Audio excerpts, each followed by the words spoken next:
And we're back, ladies and gentlemen. Structure Studios 101 in Pool Studio Blue. This is a request from one of our members in our Facebook group, VIP 3D Core Essentials, and also a member on our YouTube channel, VIP 3D Core Essentials. This is a good request. I get a lot of this, a lot of construction document type questions um, in this program. I personally, as an upfront disclaimer, do not use Structure Studios for any type of construction documentation, critical construction documentation. It's all ACAD and layout.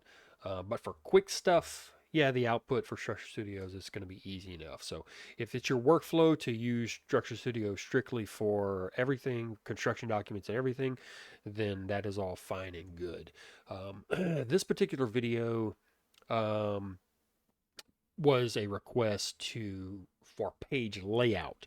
So this is assuming that you've already done all the prep work up front. This is assuming that everything is saved properly. This is assuming that all your construction markup is done in the program natively in Structure Studios. And now you're going to be over in page layout to set up your page, your block, and then export it as a PDF. So that's what we're going to be talking about here.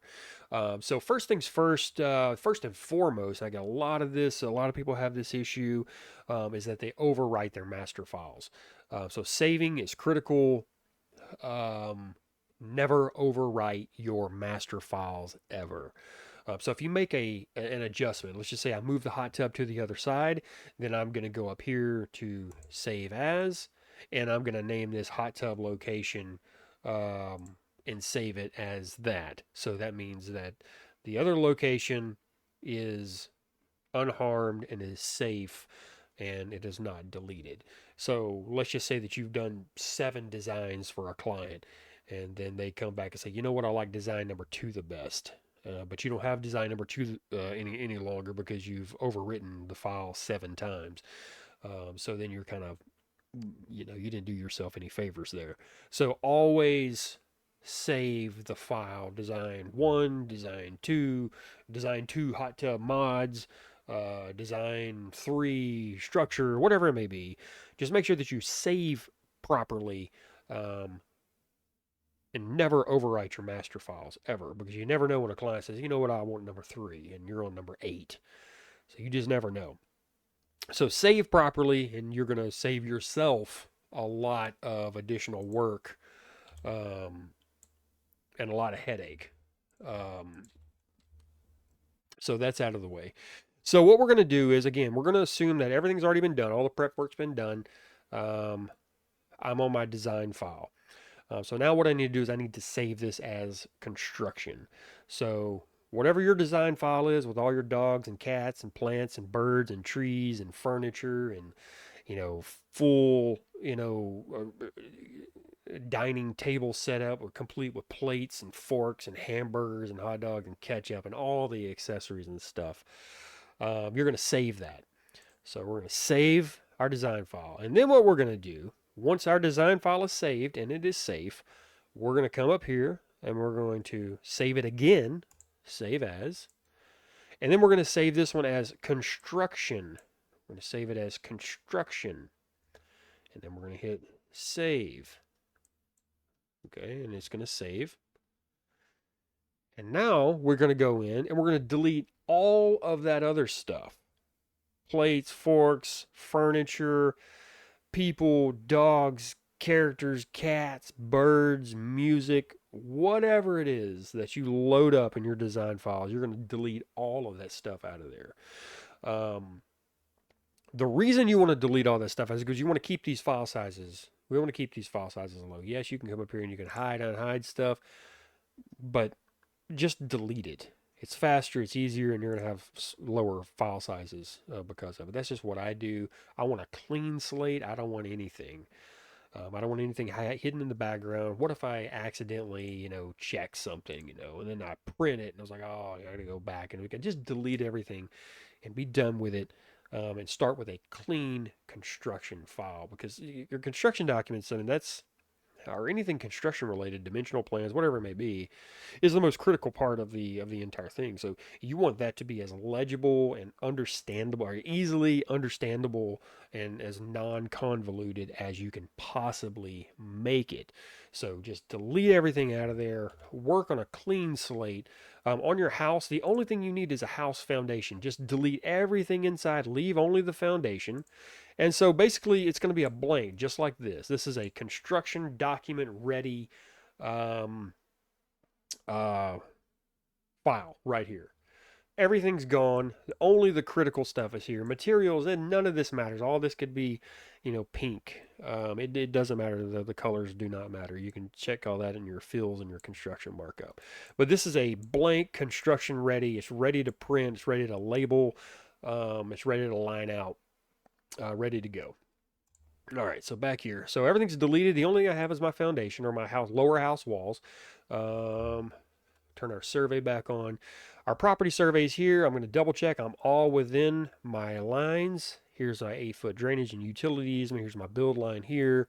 Whatever the understood setback is on the side, usually 5 feet. And then you are ready to go to the next phase. So the next stage is going to be page layout. So everything's already been done. You've already done all of your prep work. You've wiped this thing out. It's a very small file size now. The critical data is here, so the guys in the field are going to be able to look at this, easily understand it. There's not a lot of furniture and stuff. They got to look around because they're going to have to scale this stuff. They're going to pull out their tape measure and they're going to scale it. So, you don't want all that clutter in there. You need this to be as legible as possible, especially for the guys out in the field. Most importantly, for the building department, because if they see a file with a bunch of clutter in it, they're just going to reject it. So we don't want that. We don't want it to go through all that red tape. So just wipe everything out, start clean. You have a construction file. All your design files and all that clutter stuff is already saved, and it's safe. You don't have to worry about that. So here we are with this.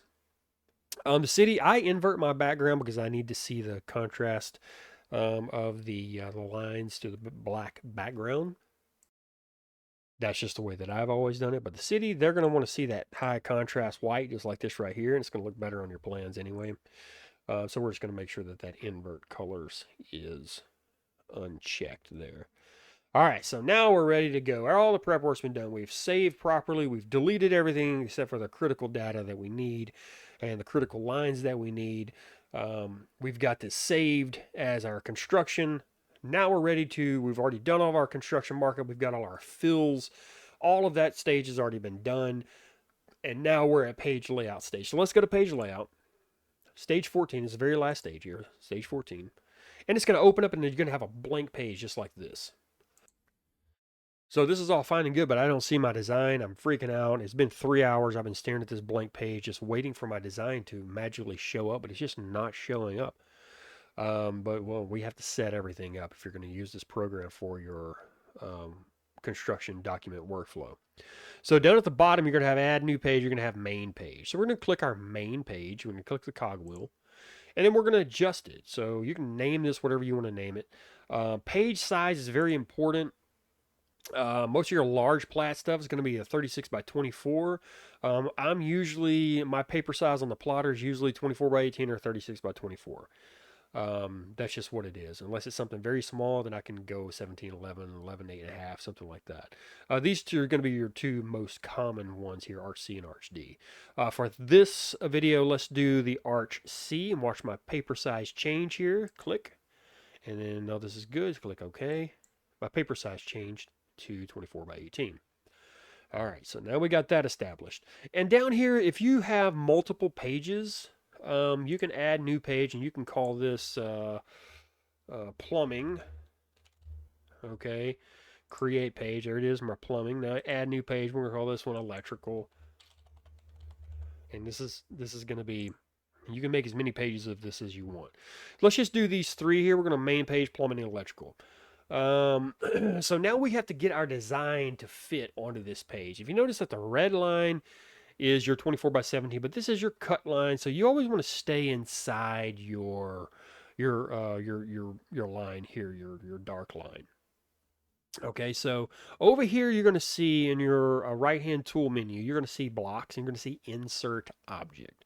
So if you click that, you're going to have a bunch of templates that show up here. So you got your logo. Here's where you're going to put your images. Like if you have you want to put some 3D images, and you can have a page down here just like design images. Here's where you're going to find that. And that's how you're going to import your images. Here's 3D view if you want to do that. Pull depth profile. Now all this stuff is generic. You're going to have to tailor these to whatever um, tailor these to suit basically. So these aren't just like drag and drop type stuff. Now the pull depth profile is going to be okay, is going to be whatever your pull depth profile is in the design itself. It's going to just automatically grab those numbers and put it in there. But everything else, like your smart data and stuff like that, you're going to have to tailor and customize all that stuff. Just keep that in mind. So you're going to have to customize it. Okay, so back over here to insert object. I need to get my 2D plan into view here. So 2D view, click this one. You're going to green check mark 2D view. And you can name this whatever you want to, 2D view, design, whatever it may be. And you're going to click OK. And then you're going to have the 2D view settings are going to pop up. Now, this is where you hide, unhide stuff. Like if you didn't do anything to your design file and you're just overwriting design files, you can hide, unhide stuff here, but your file sizes are going to be large. Um, with mine, they're wiped completely clean. I have to worry about accidentally leaving something in there that I don't want. Everything's already gone, and I know that. So for this particular one, we're just going to have everything showing. We're going to make sure our scale bar and our scale ratio is here. We're going to hit apply, and we're going to hit OK. So now we're going to have this little box here is going to be attached to our cursor on our mouse, and it's going to come in. What I usually do is I'll put it in the top left-hand corner because I'm wired up backwards, and I'm just going to make this to fill my cut lines right here, just like that. But I don't see my design. Where's my design at? I'm going to stare at this for another 3 hours and try to figure out why my design is not automatically showing up. Well, just like everything else in a 3D modeling program, we have to manually put this stuff in. So what we're going to do is, your problem is your custom scale is checked over here by default. This scale is 12 inches equals 1 foot, which 12 inches does equal 1 foot, but not for what I want to do for this piece of paper. So I'm going to turn this off, and when I turn this off, it's going to default to a 1/8 scale, which is what I'm usually at on my output. So if I turn this off, there's my design shows up. I'm at a 1/8 inch scale.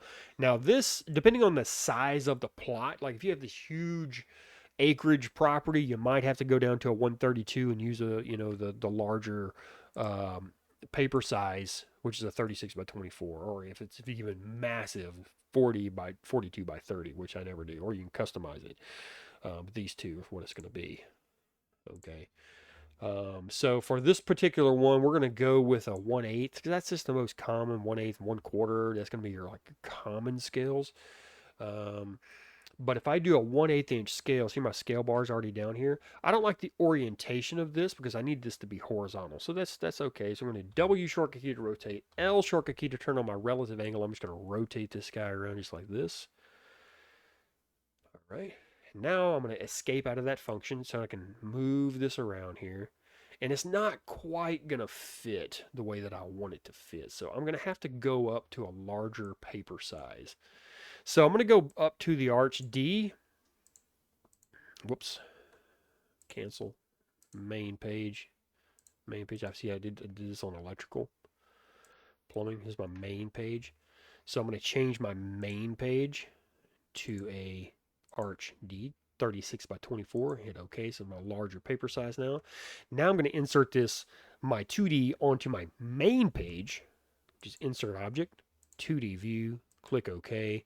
All this is good here after you've already checked everything. Scale bar, scale ratio is there. Hit OK. Here we are again. Click. I'm going to rotate this in. Click. Click. It's not there. That's OK. I'm going to turn off my custom scale, and there we are. This is going to be a 1/8, so let's rotate this guy again. So W shortcut key to rotate, L for relative angle, and just rotate this guy around just like that. Now I can start adjusting this to fit all within the page. So escape out of that function. We're going to use our grab handles here. I usually get inside my cut lines like this. Just like this. I want to make sure that my scale and everything is visible inside the cut lines. Just like that. And just like that. It looks like everything is in here. I want to roll this down a little bit more so I can get to more of this curve in this street, just like that. There we go. A little down. I don't need all that. Have it. And see how this is outside of my page break right here? I want to make sure that this is up in there just like that. Come up a little closer this way. Add a little more down here. There we are. See our scale and our scale bars in there? Perfect. Okay, there we go. And now we're all situated inside our lines. We got the full design, house, everything is on the property and the plat. We're ready to go. And then once you get your block in here, you can put your logo. Let's just say I wanted to put my logo in here. There's my logo. I want to rotate this guy around because I'm gonna be looking at the page this way. And then you can just kind of grab your grab handles and scale this down like this. And you put the client name here, address, whatever it is, whatever your block looks like. Everybody's different. That's why these construction markup and page layout videos are so difficult because everybody's tailored to their own zones and building departments and stuff. So, but the basic functions on how to do stuff is one thing. Building your page and customizing your page to your specific workflow and tailoring it to your specific needs is, that's all on you. You gotta do all that on your own there. So we're ready to go. We have everything set up. All of our names, our block is in. All of our stuff is here for a page layout. Now, all we got to do, this page looks good. Now what I'm going to do is come up here, top left hand, Structure Studios icon, click, export, click, PDF, click. And so here's where it's going to say all of your pages. Let's say you had 7 pages here. You can export all this as one PDF, which is recommended. But for us, we're not going to do that. We only want to do the main page. So we're going to go main page, export. This is going to open up into a file explorer, just like this right here. These save in your Structure Studios projects folder. Wherever you go to open up the project, that's where it's going to save a document. It'll generate a documents folder. All of this stuff is going to be inside that documents folder inside the projects folder, whatever project that you have. So we're going to label this accordingly, construction, and hit save. Now it's going to export. For me, this opens up in Adobe Acrobat. And let's see, come on, there we go. And here is the Adobe Acrobat. Here, get this down. And there's my page, ready to print, take to the print shop, whatever you want to do. Here it is, email it to your building department, whatever. Looks clean, crisp, I can see all the lines, it's nice, it's done. That's it. So great requests. If you got any more requests, please be sure to hit me up on Facebook, VIP 3D Core Essentials, or use the community chat here on YouTube, VIP 3D Core Essentials. But great requests, guys. I appreciate you more than you know. And I'll catch you on the next one. And always be creative, guys. Don't forget to save.